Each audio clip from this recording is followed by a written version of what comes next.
اپنا رابطہ اور تعلق رکھنا چاہیے۔ تو نبی علیہ الصلوۃ والسلام نے ارشاد فرمایا کہ 3 قسم کے لوگ اگر تمہیں جہاں بھی ملیں ان کی مجلس نہ چھوڑنا، ان کی محفل نہ چھوڑنا، ان کی صحبت نہ چھوڑنا۔ فرمایا وہ ضرور تم اختیار کرنا۔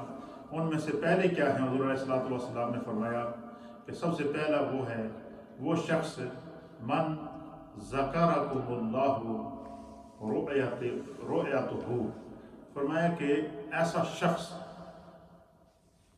کہ جس کو تم دیکھو اور تو پھر کیا ہو جائے؟ تمہیں خدا یاد آ جائے۔ ایسا شخص جس کے چہرے کو تم دیکھو تو تمہیں خدا یاد آ جائے۔ اور ایک روایت کے مطابق حضور علیہ السلام نے فرمایا کہ اذا رؤوا ذکر اللہ، کہ اللہ کے ایسے لوگ، ایسے ائمہ، ایسے علماء، ایسے اولیاء کہ جن کے چہرے کو تم دیکھو تو تمہیں خدا یاد آ جائے۔ یہی وجہ ہے کہ دشمنان مصطفیٰ حضور علیہ الصلوۃ والسلام کی بارگاہ میں جب حاضر ہوتے، کفار اور مشرکین جنہوں نے حضور علیہ السلام کو دیکھا ہوا نہیں ہوتا تھا، تو وہ جب سرکار دو عالم صلی اللہ علیہ وسلم کے رخ بدحا کو دیکھتے، آپ کے چہرہ انور کو دیکھتے، تو وہ پکار اٹھتے تھے کہ واللہ ایسا حسین چہرہ کسی جھوٹے کا تو ہو نہیں سکتا۔ تو حضور نبی علیہ الصلوۃ والسلام سے سینہ بسینہ علم کا نور، روحانیت کا نور، صحبت کا نور یہ صحابہ اکرام اور اہل بیت اطہار میں منتقل ہوا، اور وہ فیض قیامت تک چلتا رہے گا۔ کیوں کہ سلسلہ نبوت میرے مصطفیٰ کریم پر ختم ہے، اور قیامت تک نبی پاک صلی اللہ علیہ وسلم کی امت کے علماء، ائمہ اور اولیاء یہ نبی پاک کے سفیر بن کر قیامت تک امت کی ہدایت اور رہنمائی کرتے رہیں گے۔ تو حضور علیہ الصلوۃ والسلام نے فرمایا کہ ایسا شخص جس کو تم دیکھو تو تمہیں خدا یاد آ جائے، یا تم اس کو دیکھو تو اسے دیکھنے کے بعد یا اس کی مجلس میں بیٹھنے کے بعد تمہیں خدا یاد رہ جائے، تمہیں اللہ یاد رہ جائے، خدا کا ذکر تمہاری زبان پر جاری ہو جائے، اللہ تعالیٰ کا کلام تمہاری زبان پر جاری ہو جائے، تمہارے دل کی کیفیت بدل جائے، تمہاری صحبت اور خلوت اور جلوت بدل جائے۔ فرمایا اس شخص کا ساتھ نہ چھوڑنا، وہ اللہ کا محبوب بندہ ہے، کیونکہ اس کے چہرے سے نور ربانی چمک رہا ہوتا ہے، وہ اللہ کے نور سے دیکھ بھی رہا ہوتا ہے اور اللہ کا نور اس کی پیشانی سے ظاہر بھی ہوتا ہے۔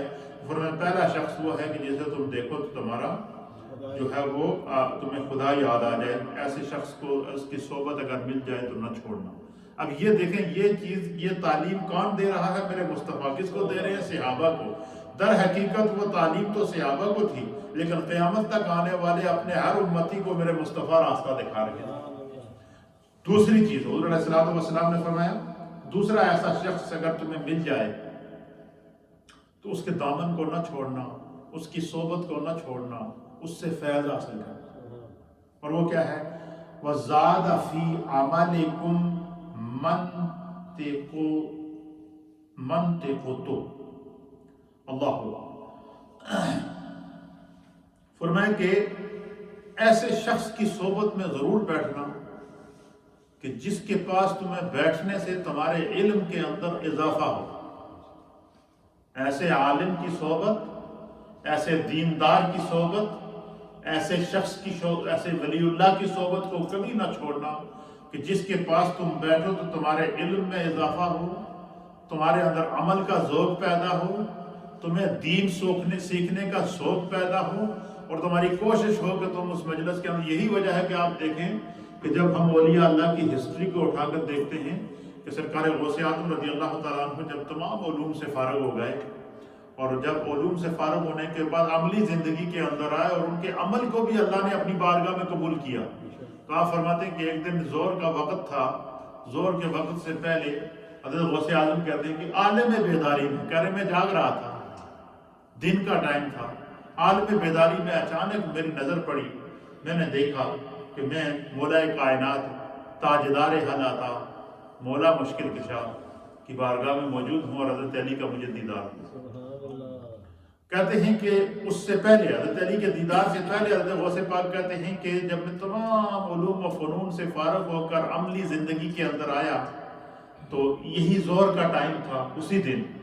تو کہتے ہیں کہ عالم بیداری کے اندر، ایک تو ہوتا ہے نا بندے کو خواب میں دیدار ہوتا ہے، غوث پاک فرماتے ہیں کہ مجھے عالم بیداری کے اندر اس دن نبی پاک صلی اللہ تعالیٰ علیہ وآلہ وسلم کا دیدار نصیب، میں نے اپنے آپ کو حضور کے سامنے پایا۔ تو کہتے ہیں کہ سرکار دو عالم صلی اللہ تعالیٰ علیہ وسلم نے مجھے دیکھ کر فرمایا کہ میرے بیٹے عبد القادر اتنا پڑھ لیا ہے اور اتنا مجاہدہ کر لیا ہے، اتنا اپنے رب کے بارگاہ میں سجدے کر لیے ہیں، اللہ تعالیٰ نے تیری عبادات کو، تیری ریاضات کو، تیرے علم کو، تیری تعلیم کو، تیرے تعلم کو اپنی بارگاہ میں قبول کر لیا ہے۔ اب تم ایسا کرو کہ تم لوگوں کو واعظ کیا کرو، لوگوں کو کیا کیا کرو؟ واعظ کیا کرو، لوگوں سے گفتگو کیا کرو۔ حضرت سرکار غوث اعظم کہتے ہیں کہ میں نے عرض کیا یا رسول اللہ، یا حبیب اللہ، میں عجمی آدمی ہوں، اہل عرب سے میرا تعلق نہیں ہے، یہ بغداد کے اندر تو بڑے بڑے فصحاء رہتے ہیں، بڑے بڑے بلاغا رہتے ہیں، بڑے بڑے فقہاء رہتے ہیں، بڑے بڑے ائمہ دین متین رہتے ہیں، تو ان کی موجودگی میں کیسے اور کیا بیان کروں گا؟ سارے وقت کے اپنے اپنے ائمہ یہاں موجود ہیں، تو میں تو عجمی آدمی ہوں اور یہاں تو عرب کے بڑے بڑے فصحاء موجود ہیں، تو ان کے سامنے میں کیسے گفتگو کروں گا؟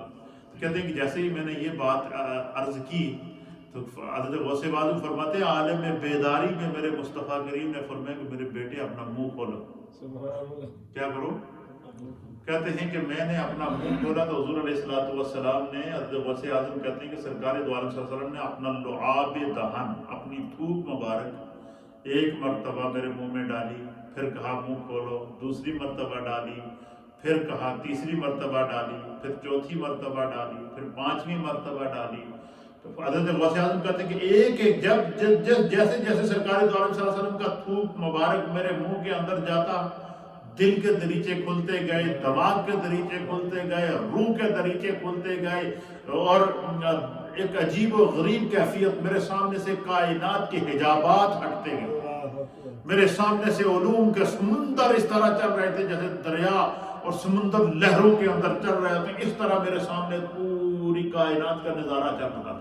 فرمایا کہ حضور نبینا علیہ السلام نے 7 مرتبہ میرے منہ کے اندر اپنا لعاب مبارک ڈالا اور فرمایا کہ اب تم جاؤ، تم جو بھی گفتگو کرو گے، تیری بات بھی لوگوں کے دلوں میں اثر کرے گی، تیری صحبت بھی لوگوں کے دلوں میں اثر کرے گی، تیرے منہ سے نکلے ہوئے الفاظ قیامت تک کے لیے اور کائنات کے لیے رشد و ہدایت کا سبب بنے گی۔ سرکار غوث اعظم کہتے ہیں بس اتنا فیض حضور نے براہ راست مجھے عطا کیا، اس کے بعد ایک دم سرکار غائب ہو گئے۔ جیسے ہی سرکار غائب ہوئے تو ابھی میں ورطۂ حیرت میں تھا کہ اتنی بڑی سعادت کہ اللہ کے حبیب نے اپنے دیدار سے شاد کام کیا، اپنا دیدار عطا فرمایا۔ تو فرماتے ہیں کہ ابھی اسی حیرت کے اندر ہی تھا تو ایک دم میں نے دیکھا تو سامنے مولا کائنات موجود ہے، حیدر کرار موجود ہے، تاجدار العطا موجود ہے، مولا مشکل کشا موجود ہے۔ کہتے ہیں کہ حضرت علی المرتضیٰ نے بھی مجھے اسی طرح کہا اور کہا کہ اپنا منہ کھولو۔ کہتے ہیں میں نے منہ کھولا تو حضرت علی المرتضیٰ نے 1 دفعہ، 2 دفعہ، 3 دفعہ، 4 دفعہ، 5 دفعہ، 6 دفعہ اپنا لعاب مبارک میرے منہ میں ڈالا اور کہا کہ اب واز کرو بیٹے، دیکھو تمہارا واز لوگوں کے دلوں میں کس طرح اثر کرتا ہے۔ تو آپ فرماتے ہیں کہ میں نے عرض کیا کہ حضور سرکار دو عالم صلی اللہ علیہ وسلم نے تو 7 مرتبہ اپنا لعاب مبارک عطا کیا، تو آپ نے فرمایا میں نے حضور کے احترام میں ایک مرتبہ کم کیا تاکہ سرکار سے برابری نہ ہو جائے۔ یہ عقیدہ ہے جو غوث پاک دے رہے ہیں، یہ عقیدہ غوث پاک کو کون دے رہا ہے؟ مولا کائنات تاجدار حلاقات دے رہے ہیں۔ تو وہ لوگ جو یہ کہتے ہیں کہ نبی ہم جیسے ہیں اور ہم میں اور نبی میں کوئی فرق نہیں ہے، اولیاء اللہ کا ادب دیکھیے نبی کی بارگاہ میں کیا ہے۔ تو کہتے ہیں کہ اس کے بعد جو میں نے گفتگو شروع کی تو پھر سرکار غوث اعظم رضی اللہ تعالیٰ عنہ جب گفتگو کرتے تھے، آپ کی گفتگو، آپ کے احوال کے اندر، آپ کے دروس کے اندر یہ لکھا ہوا ہے کہ سرکار غوث اعظم کے کہتے ہیں کہ بس زور کا وقت تھا، میں ممبر پر بیٹھا، میرا ممبر پر بیٹھنا تھا تو پوری مسجد بغداد بھر گئی، ہر طرف سے لوگ ہی لوگ مجھے مبارکیں دے رہے ہیں اور مجھے کہہ رہے ہیں کہ آپ گفتگو کریں۔ اور کہتے ہیں جب میں نے گفتگو کی تو پھر اجتماع بڑھتا گیا، مسجد میں جگہ تنگ پڑ گئی، میدان میں نکل گئے، میدان میں جگہ تنگ پڑ گئی، صحرا میں نکل گئے، صحرا میں جو ہے وہ 40 ہزار کا اجتماع ہوتا تھا، اور وہاں غوث پاک ان کو واعظ کرتے تھے، نصیحت کرتے تھے، اور اس واعظ اور اس نصیحت کی اجازت انہیں کس نے عطا فرمائی؟ نبی پاک صلی اللہ تعالیٰ علیہ وسلم نے عالم بیداری کے اندر جاگتی آنکھوں کے ساتھ اپنا دیدار عطا کر کے فیض عطا فرمایا، جاگتی آنکھوں کے ساتھ اپنا دیدار عطا کر کے مولا کائنات نے سرکار غوث اعظم کو فیض عطا فرمایا۔ تو حضور علیہ الصلوۃ والسلام کیا فرماتے ہیں؟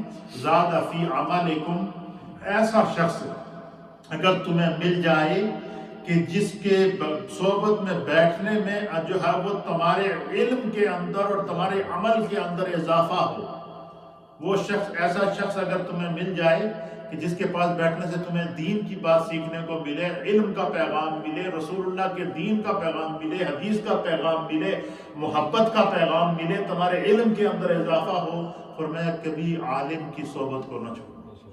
حضور نے کیا فرمایا؟ عالم کی صحبت کو نہ چھوڑنا۔ کیوں؟ حضور نے فرمایا کہ عالم، اگر عالم با عمل ہوگا تو وہ خود بھی جنت میں جائے گا اور اپنے ساتھ ان تمام لوگوں کو لے کر جائے گا۔ اللہ فرماتا ہے کہ اللہ فرمائے گا قیامت والے دن کہ یوم ندعوکم، اللہ تعالیٰ ان کو بلائے گا کہ امامہم، اپنے امام کے ہمراہ، اپنے عالم کے ہمراہ، اپنے وقت کے ائمہ کے ہمراہ، جن کی صحبت میں بیٹھ کے وہ دین سیکھا کرتا تھا۔ اللہ فرمائے گا کہ اپنے ان دوستوں کو ساتھ لے کر میرے سامنے سے گزر کر جنت میں جاؤ، میں دیکھوں تمہیں۔ یہ وہ لوگ ہیں جو دنیا میں میری محفل، میرے ذکر کی مجالس سجائے ہوئے تھے، یہ وہ لوگ تھے جو مجلسوں میں بیٹھ کر دین سیکھا کرتے تھے، یہ وہ لوگ تھے جو مجلسوں میں بیٹھ کے دین کے علم کو حاصل کیا کرتے تھے۔ تو فرمایا کہ ایسا شخص جس کے صحبت میں بیٹھنے سے تمہارے علم میں اضافہ ہو، حضور نے فرمایا ایسے شخص کی صحبت کو کبھی نہ چھوڑنا۔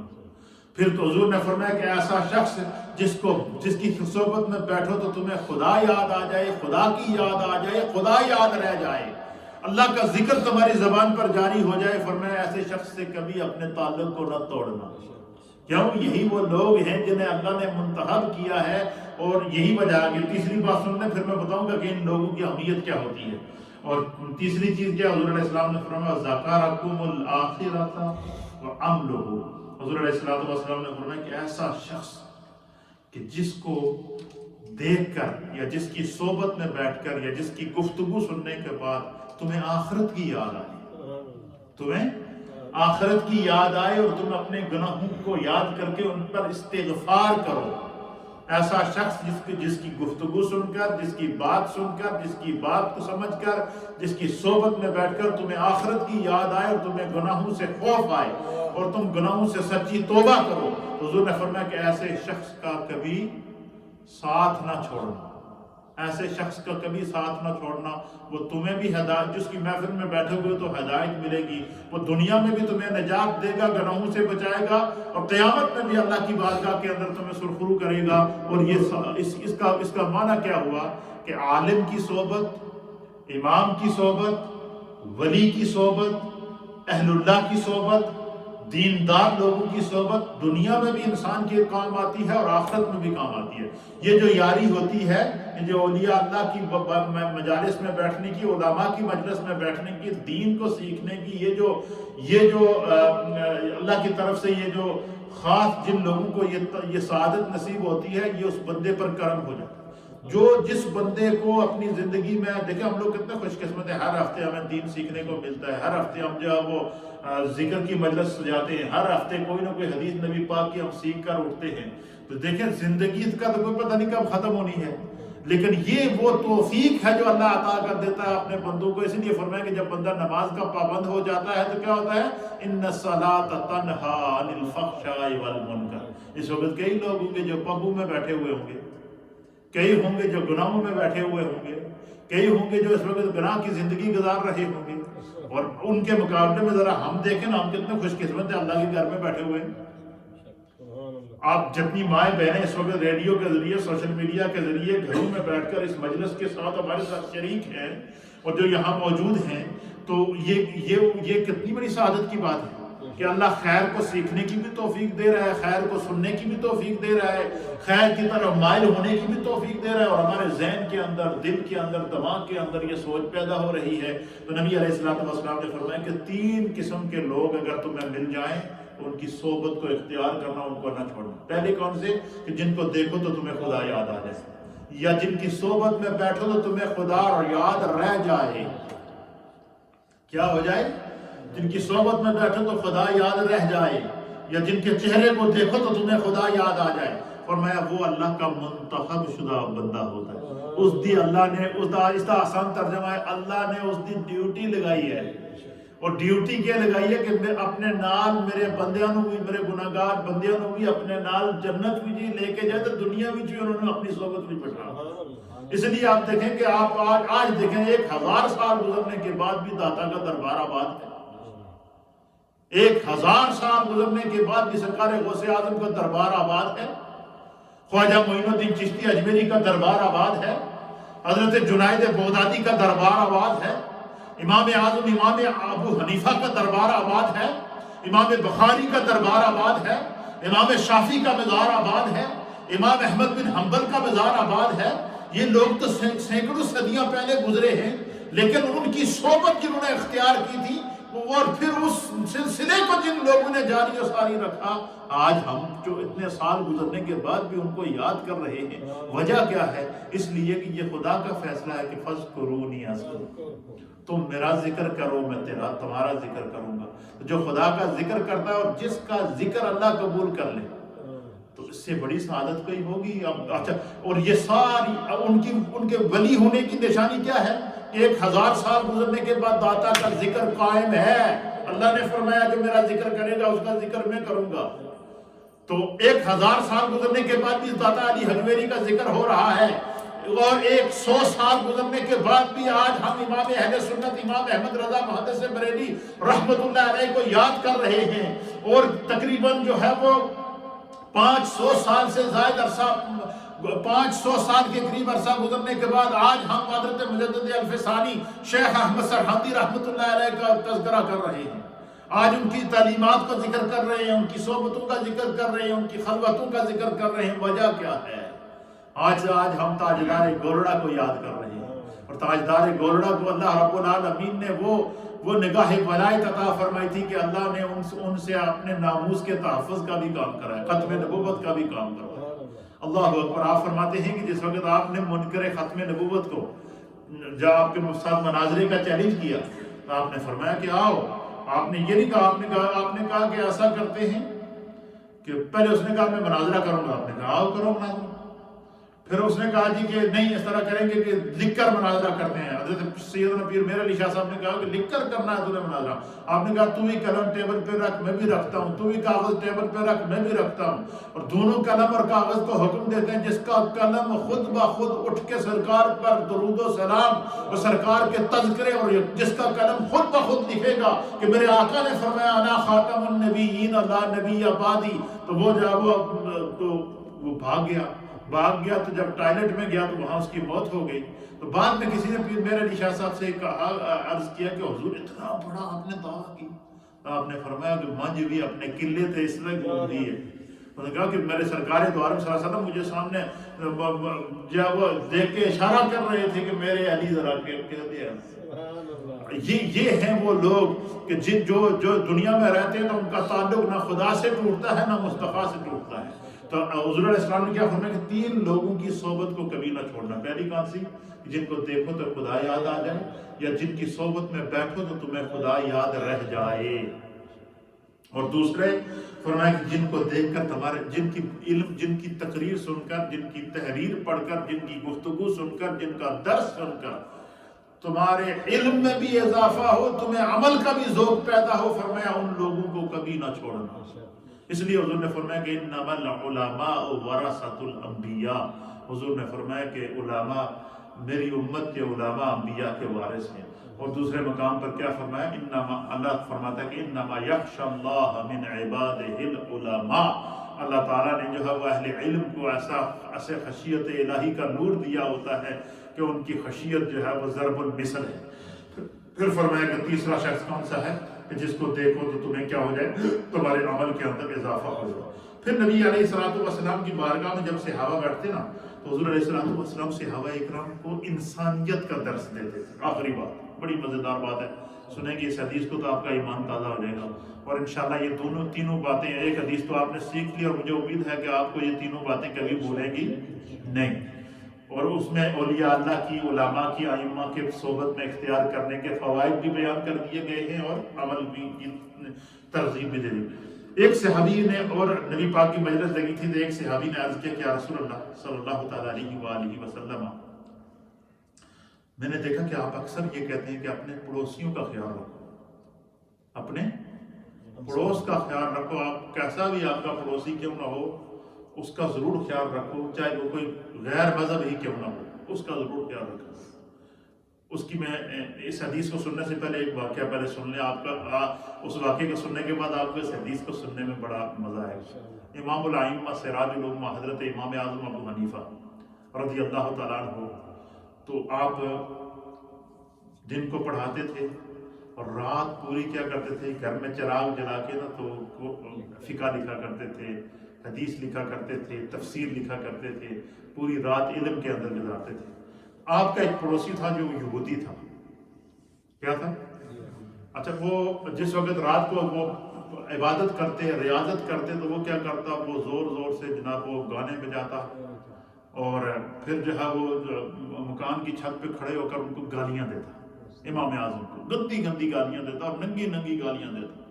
اچھا، اس کو آپ کبھی جواب نہیں دیتے تھے، آپ اپنی مستی میں لگے رہتے تھے اور لوگ اس کو کہتے تھے یار تو کتنا عجیب آدمی ہے، کتنا بدبخت انسان ہے، تجھے اگر ان سے کوئی اختلاف ہے تو تو اختلاف رکھ، لیکن تو اس طرح تو نہ کر کے تو وقت کے امام کو جو کھڑے ہو کے گالیاں دیتا ہے۔ تو اس یعنی اندازہ لگا ایسے قوم ہے کہ جس نے امام اعظم کو بھی نہیں بخشا، وہ امام اعظم کو گالیاں دیتا تھا اور پورا محلہ ان گالیوں کو سنا کرتا تھا۔ تو ایک دن ایسا ہوا کہ امام اعظم نے دیکھا کہ بھائی روز آواز اچھا وہ روز کھڑا ہو کر گالیاں دیتا، تو صبح امام اعظم ابو حنیفہ کیا کرتے کہ پھل فروٹ منگواتے، فروٹ منگوا کے ایک ٹوکری میں سجاتے اور پھل کی ٹوکری بھر کے اس کو بھیج دیا کرتے، ہر روز بھیج دیا کرتے۔ تو ایک دن ایسا ہوا کہ اس نے جو ہے وہ آواز نہ آئی، تو امام اعظم ابو حنیفہ نے پتہ کیا کہ بھائی دیکھو کیا وہ شخص جو روز جو ہے وہ میری نیکیوں میں اضافہ کرتا تھا وہ کدھر گیا ہے۔ کسی نے ان کو بتایا، ان کے پڑوسی نے کہ وہ بڑا سخت بیمار ہے، تو آپ اس کے گھر چلے گئے، جا کر اس کی عیادت کی، اس کی خدمت کی، اس کو دعا دی۔ اچھا، اس نے امام اعظم ابو حنیفہ اس کو نہیں پتا تھا، وہ تو سوچ رہا تھا کہ میں بیمار ہو گیا ہوں، معذور ہو گیا ہوں، تو شاید یہ مجھ سے کوئی انتقام لینے کے لیے ہے۔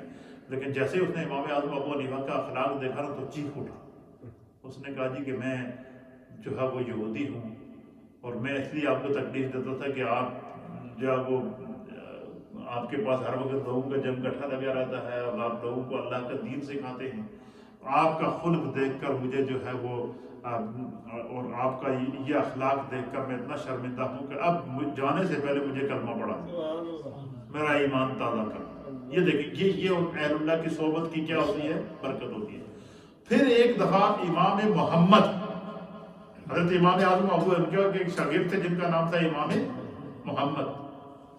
امام محمد رحمۃ اللہ علیہ کے بارے میں یہ مشہور ہے کہ وہ اتنے حسین و جمیل تھے، اتنے خوبصورت تھے، اتنے نورانی ان کا چہرہ تھا کہ ان کے چہرے کو جو ہے وہ امام اعظم ابو حنیفہ جب ان کو پڑھاتے تھے یا اپنے اساتذہ جن کے پاس وہ پڑھتے تھے تو بسا اوقات ایسا ہوتا تھا کہ ان کو پردے کے اندر رکھ کے پڑھاتے تھے، اتنے وہ حسین و جمیل تھے اور بڑا نورانی چہرہ تھا، خوبصورت داڑھی تھی اور ہزاروں لاکھوں آپ کے فالوور تھے۔ تو آپ ایک شہر کے اندر گئے تو پورا شہر آپ کے استقبال کے لیے نکل آیا کہ آج ہمارے امام آ رہے ہیں، امام محمد۔ تو وہاں جیسے بازار میں مختلف دکانیں ہوتی ہیں تو وہاں ایک جو ہے وہ یہودی کی دکان تھی، تو اس نے ان سے کہا کہ آج اللہ خیر کرے پورا شہر سجا ہوا ہے، لوگ باہر نکل رہے ہیں، کیا وجہ ہے؟ تو اس کے کسی دوست نے کہا کہ آج سڑے امام سڑے پیر صاحب آ رہے ہیں، تو ہم نے ان کا کیا کرنا ہے، استقبال کرنا ہے، تو بھی چل۔ تو اس نے کہا جی میں تو غیر مسلم ہوں. اس نے کہا تو بے شک غیر مسلم ہے تو چل ساڑھے نال چل. انہوں نے دیکھ لی ہم اپنے پیشواؤں کا، اپنے ائمہ کا، اپنے اماموں کا، اپنے دیندار لوگوں کا کس طرح احترام کرتے ہیں، کس طرح ان کا استقبال کرتے ہیں. اور وہ اس کے ساتھ دوستی میں تیار ہو گیا. اس نے بھی دکان بند کر دی. یہودی نے دکان بند کے وہ ان کے ساتھ اپنے دوست کے ساتھ چلا. جیسے ہی امام محمد آئے نا شہر کے اندر داخل ہوئے اور ذکر کی صدا بلند ہوئی اور اس کی جیسے امام محمد کے چہرے پر نظر پڑی نا اس یہودی کی، خالی نظر پڑی، پہلی نظر امام محمد نے اس کو دیکھا، اس نے امام محمد کو دیکھا تو وہ فوراً بول اٹھا لا الہ الا اللہ محمد رسول اللہ، کلمہ پڑھ اسی وقت پہلی نظر میں. تو دوست نے پوچھا بھائی تمہیں کیا ایک دم تو جو ہے وہ پہلے آنے کے لیے نہیں تیار تھا تو ایک دم جو ہے وہ تو نے کلمہ پڑھا، کیا دیکھ کر تو نے کلمہ پڑھا؟ اس نے کہا کہ جب میں نے آپ کے امام کا چہرہ دیکھا کہ اتنا نورانی چہرہ، اتنا حسین چہرہ، تو میرے دل نے مجھ سے کہا یہ چھوٹے محمد دا یہ عالم ہے تو جس محمد میں فالو کر دے اس دے نور دا کی عالم ہے. فرمایا کہ میرے دل نے یہ کہا کہ یہ محمد صلی اللہ تعالیٰ علیہ وسلم کے ماننے والے کا یہ عالم ہے، تو جس محمد کو یہ فالو کرتے ہیں، جس محمد کو یہ اپنا آخری نبی مانتے ہیں، جس محمد کے اوپر یہ اپنی دل و جان اور روح قربان کرتے ہیں، اس محمد عربی کے حسن کا کیا عالم ہوگا ان کے ماننے والوں کا اگر حسن یہ ہے.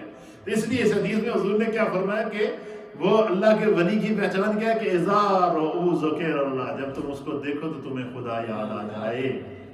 اب یہ حدیث سماعت فرمائیں، آخری حدیث اور پھر ذکر. نبی علیہ السلام کی بارگاہ میں وہ پڑوسی سے بات یاد آ گئی. دیکھیں کہ کتنا سخت پڑوسی تھا امام اعظم ابو حنیفہ کا. وہ گالیاں دیتا تھا، جواب میں اس کو فروٹ بھیجتے تھے، تحفے بھیجتے تھے، اور ان کے اخلاق سے متاثر ہو کر وہ شخص کیا ہو گیا؟ مسلمان ہو گیا.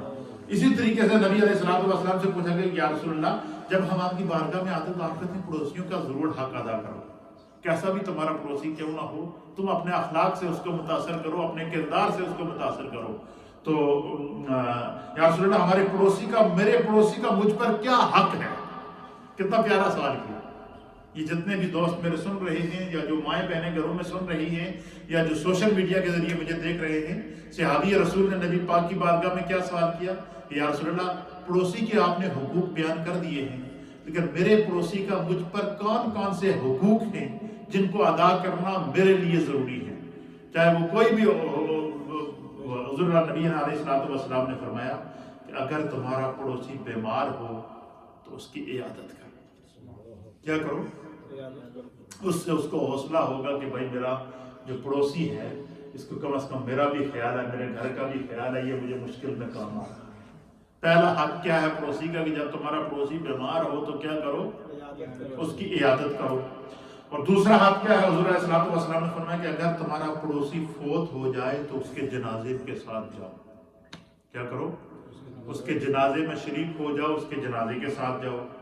تیسرا حق حضور نے فرمایا کہ اگر تمہارا پڑوسی تم سے قرض مانگے تو تم اس کو قرض ضرور دو. کیوں؟ کہ تمہارا پڑوسی ہے، تم اس کو جانتے ہو، وہ کسی نہ تم سے اگر اس نے قرض مانگا ہے اس لیے مانگا کہ اسے تم سے امید تھی. فرمایا کہ اگر تمہارا پڑوسی اس کو ضرورت مند ہے اور تم سے قرض مانگے تو اس کو قرض ضرور دو. اگر تمہارا پڑوسی جو ہے وہ ضرورت مند ہے، محتاج ہے، ننگا ہے تو اس کے سطر کو ڈھانپنے کی فکر کرو، اس کے سطر کو ڈھانپو، اس کو کپڑے پہناؤ. اور چوتھی چیز کیا ہے؟ حضور نبی علیہ السلام نے فرمایا کہ اگر اسے خیر ملے، اگر تمہارے پڑوسی کو کوئی خیر ملے، کوئی اچھی خبر ملے، اس کو کوئی اچھی چیز ملے تو اپنے پڑوسی کو مبارک دو، اس کی حوصلہ افزائی کرو. کیا کرو؟ اس کے مجھے بہت خوشی ہوئی ہے، اللہ نے تمہیں کر دیتا ہے، اور مجھے بہت خوشی ہوئی ہے خدا نے تمہیں اولاد دیتی ہے، مجھے بہت خوشی ہوئی ہے تیری بہت اچھی جاب ہے، مجھے بہت خوشی ہوئی ہے تیرا گزارا بڑا اچھا ہو رہا ہے، مجھے بہت خوشی ہے تو اپنے بچوں کی بڑی اچھی تربیت کرتا ہے. تو حضور نے فرمایا کہ جب بھی اپنے پڑوسی کے اندر کوئی اچھی چیز دیکھو تو سب سے پہلے اس کو مبارک دو. کیا کرو کہ پچھلے دنوں میں کسی نے مجھ سے سوال پوچھا تھا جی یہ جو لوگ ایک دوسرے کو کہتے ہیں تمہیں جمعہ مبارک ہو، عید مبارک ہو، یہ کہاں سے ثابت ہے؟ یہ حدیث میں یاد ہے، یہ حدیث میرے سامنے، اس وقت میرے ذہن میں نہیں تھی لیکن ابھی یہ سامنے آ گئی ہے.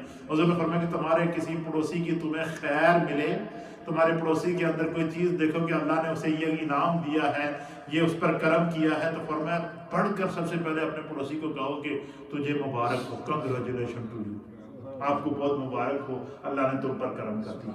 اور پانچواں حق کیا ہے؟ چھٹا حق حضور علیہ السلام نے فرمایا کہ اگر تمہارا پڑوسی مصیبت میں آ جائے تو تم اگر اس کی مصیبت کو دور کر سکتے ہو تو اس کو کوشش کرو کہ اس مصیبت کو دور کرو، نہیں تو اس کے ساتھ اس طرح تعزیتی کلمات کہو، اس طرح اس کو حوصلہ دو کہ اس کو اپنے دکھ کو بھول جائے کہ بھائی میں تو پریشانی تو آ گیا ہوں، لیکن میرا جو ساتھ ہے، میرا جو پڑوس ہے، یہ بڑا اچھا انسان ہے، یہ بڑے اچھے لوگ ہیں۔ کہ کتنی پیاری بات ہے، مجھے بتایا۔ اچھا اس میں یہ نہیں بتایا کہ مسلمان ہو تو نہیں کرنا تھا، یہودی ہو تو نہیں کرنا تھا، فلاں نے فرمایا کہ جو بھی تمہارا پڑوسی ہے تم اپنے اخلاق اس کو دکھاؤ، اپنا کردار اس کو دکھاؤ، اپنی گفتار اس کو دکھاؤ۔ فرمایا کہ تمہارے ایک ایک عمل کے بدلے خدا بھی تم سے خوش ہوگا، مصطفیٰ بھی خوش ہوگا۔ اور چھٹی چیز کیا ہے؟ حضور اللہ نبی علیہ الصلوۃ والسلام نے فرمایا اپنا گھر اس کے گھر سے اونچا نہ بناؤ، اپنا گھر اس کے گھر سے اونچا نہ بناؤ، اس کے مکان کے لیے ہوا کا راستہ بند کرو۔ آپ دیکھیں کہ اس ملک کے اندر آپ نے دیکھا ہوگا کہ اگر ہم کوئی گھر میں ایکسٹینشن کرنا چاہیں تو اگر وہ یہ سارے وہ کام، یہ عمر لا ہے، یہ حضرت عمر کے بنائے ہوئے وہ لا ہے حدیث پاک کی روشنی میں، کہ دیکھیں آج سے 1400 سال پہلے میرے مصطفیٰ یہ فکر دے گئے ہیں کہ اگر آپ کو پڑوسی کا گھر ہے آپ کے ساتھ، تو یہ نہیں کہ اپنا گھر اتنا بڑا کر دو کہ جناب اس کی ہوا بھی بند ہو جائے اور اس کے لیے مشکلات پیدا ہو جائیں، آپ کے گھر کا پانی بھی جا کر اس کے گھر کے اوپر گرے۔ تو حضور نے فرمایا کہ اپنے گھر کو اس کے گھر سے اونچا نہ بناؤ، اس کے مکان کے لیے ہوا کا راستہ کبھی بند نہ کرو، کہ تمہارے گھر کی وجہ سے تمہارے پڑوسی کے گھر میں تکلیفیں نہیں ہونی چاہیے۔ اس لیے جہاں پہ بھی گٹھے گھر ہیں، آپ نے دیکھا اس ملک کے اندر بھی یہ قانون ہے کہ جس لائن میں جس سائز کے گھر ہے اس سے بڑا اونچا گھر آپ نہیں کر سکتے، بالکل اس لائن میں پوری جتنی آپ گلیوں میں اندر ہیں، ہر گلی کے اندر جو گھر بنا ہوا ان کی اونچائی کا سائز ہے۔ اب مجھے بتائیں کہ وہ لوگ جو غیر مسلم ہیں وہ نبی پاک کے عطا کردہ اصول اور ضوابط سے رہنمائی حاصل کر رہے ہیں، لیکن ہمارے یہاں جناب علی دیکھیں جو پراپرٹیاں نکلتی آ رہی ہیں، آف شور کمپنیاں نکلتی آ رہی ہیں، بڑے بڑے محلات نکلتے آ رہے ہیں، اور جناب اور اندر گھوڑے باندھے ہوئے ہیں، رہنے والے یہی نہیں، رہنے والے کوئی کہیں رہ رہا ہے، کوئی کہیں رہ رہا ہے، پرواہ نہیں ہے پڑوسی کی، غریب کی۔ تو حضور نے فرمایا کہ جب بھی گھر بناؤ تو اس کا اتنا لیول ضرور رکھو کہ آپ کے گھر سے آپ کے پڑوسی کے گھر کو تکلیف نہ ہو۔ اور پھر سرکار دو عالم صلی اللہ علیہ وسلم اپنی ہنڈیا کی خوشبو سے اسے ایذا نہ دو، تھوڑا سا سالن اس کے لیے بھی بھیج دیا۔ آپ دیکھیں نا، آپ جب کبھی ہم اپنے گھر سے نکلے تو کہتے ہیں یار اس گھر سے بڑی خوشبو آ رہی، لگتا ہے پراٹھے پکتے ہیں، لگتا ہے کہ بڑا زبردست قسم کی ہنڈیا بن رہی ہے۔ یہ آپ تبصرہ کرتے ہیں نہیں کرتے؟ یہ بالکل حضور نے فرمایا کہ اپنے گھر کی خوشبو، جب تم کوئی سالن بناؤ، کوئی کھانا بناؤ اور کوئی دعوت بناؤ، ہنڈیا بناؤ، اور اس کھانے کی خوشبو جب باہر جائے تو اس کھانے کا صدقہ کیا ہے کہ اس کھانے سے پہلے کھانا نکال کر کوشش کرو کہ وہ اپنے پڑوسی کے ہاں تھوڑا سا کھانا ضرور بھیج دیا کرو، اگرچہ سالن ہی کیوں نہ ہو۔ یار مجھے بتائیں اس سے بہترین کوئی دین ہوگا؟ کتنی پیاری بات ہے۔ سرکار دو عالم صلی اللہ تعالیٰ علیہ وسلم نے کیا فرمایا کہ اپنی ہنڈیا کی خوشبو سے اسے ایذا نہ دو۔ کیا ہر آدمی کو پتا ہوتا ہے میرا پڑوسی کتنا امیر ہے، ان کا کھانا پینا کیسا ہے، کون آدمی نہیں جانتا، ٹھیک ہے نا؟ اور پھر یہاں اس ملک کے اندر بالخصوص جو ہم لوگ رہتے ہیں، جو ایشین کمیونٹی کے رہنے والے لوگ ہیں، پاکستانی ہوں، ہندوستانی ہوں یا افغانستان کے ہوں یا ایشین کمیونٹی کے، ہمارے یہاں گھروں میں ہنڈیاں بنتی ہیں، ہمارے یہاں طرح طرح کے کھانے بنتے ہیں۔ یہاں کے یہ جو برٹش لوگ ہیں انہوں نے یا تو برگر کھانا ہوتا ہے تو یا تو چپسیں کھانی ہوتی ہیں، تو خوشبو ہماری ان تک ضرور پہنچتی ہے۔ تو اس لیے گھر میں جب کوئی بھی چیز بناؤ تو اس میں سے اپنے پڑوسی کو، چاہے وہ مسلمان ہو یا غیر مسلم ہو، انگریز ہو یا کوئی بھی ہندو ہو یا کوئی بھی سکھ ہو یا کوئی بھی کسی بھی مذہب کا ہو، تو کوشش کیا کریں کہ اپنے پڑوسی کے ہاں کچھ نہ کچھ ضرور بھیج دیا کریں۔ یہ سنت مصطفیٰ ہے۔ حضور نے فرمایا کہ اپنے گھر کے پکائے ہوئے پکوان کی خوشبو سے اپنے پڑوسی کو ایذا نہ دو، کیونکہ سب کا گزارا ایک جیسا نہیں ہوتا۔ تو اس حدیث کے اندر ہمیں کتنے سبق دیے گئے؟ 7۔ یہ حدیث یاد رکھیے گا پہلا سبق کیا ہے کہ پڑوسی کا حق کیا ہے کہ جب پڑوسی بیمار ہو تو اس کی عیادت کی جائے، پڑوسی فوت ہو جائے تو اس کے جنازے میں شرکت کی جائے، اور پڑوسی اگر قرض مانگے تو اگر آپ کے پاس توفیق ہے تو اس کو ضرور قرض ادا کرو۔ اگر وہ ضرورت مند ہے، ننگا ہے، کپڑے نہیں ہے اس کے پاس، یا ضرورت محتاج ہے، کوئی بھی چیز جو آپ سمجھتے ہیں کہ یہ اس کو دینا ضروری ہے، تو اگر آپ کے پاس گنجائش ہے تو ضرور اس کی مدد کرو۔ اور پھر اگر اس سے خیر ملے، اس سے کوئی خوشی کی خبر آپ تک پہنچے تو اس کو فوراً پہلے مبارک دو، اس کے رشتہ دار سے بعد میں مبارک دیں، پہلے اپنا پڑوسی اس کو مبارک دیں۔ یہ ہے ہمارا دین، یہ ہے اس دین کی سلامتی۔ اور اگر اس کو کسی اپنے پڑوسی کو مصیبت میں دیکھو تو اس کی مصیبت کا اگر ازالہ کرنا تمہارے بس میں ہے تو اس کا ازالہ کرو، اور اگر ازالہ کرنا تمہارے بس میں نہیں ہے تو اس کے سامنے اس طرح یہ گلا کرو کہ غم بھول جائے، دکھ بھول جائے، تکالیف کو بھول جائے۔ اللہ اکبر کبیرہ۔ اور فرمایا کہ اپنے گھر کو دوسرے کے گھر سے، پڑوسی کے گھر سے اونچا اس طرح نہ بناؤ کہ تم اس کا ہوا بند کر دو، اس کا راستہ بند کر دو۔ فرمایا کہ جب بھی گھر بناؤ تو چاروں طرف یہ چیز خیال رکھو کہ میرے اس عمل سے میرے کسی پڑوسی کو نقصان تو نہیں پہنچے گا۔ تو یہ آج ہم نے چند بات، یہ سارا اولیاء کاملین کا فیضان ہے۔ اللہ تعالیٰ اسے اپنی بارگاہ کے اندر قبول و منظور فرمائے اور ہمیں دین کو سیکھنے کی توفیق عطا فرمائے۔ تھوڑا سا ذکر ہوتے